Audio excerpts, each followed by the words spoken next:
Tentara Rusia di dekat Toretsk menyergap pasukan khusus Angkatan Bersenjata Ukraina dengan kendaraan lapis baja Amerika yang dioperasikannya.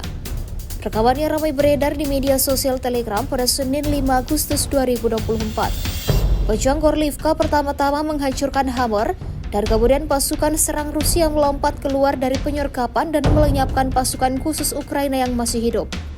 Kelompok pusat yang diketahui Jenderal Morvichev melanjutkan operasi untuk merebut aglomerasi Toretsk.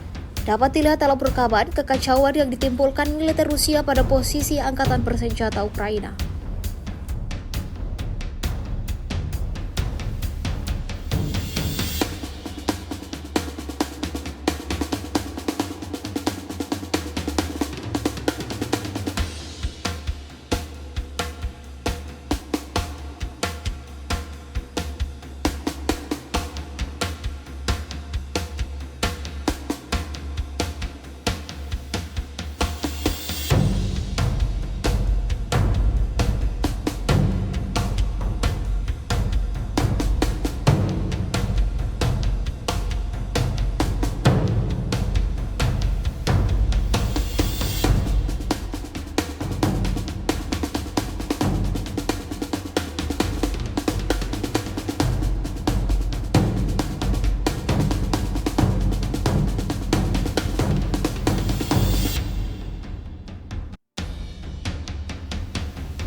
Download Tribun X sekarang, menghadirkan lokal menjadi Indonesia.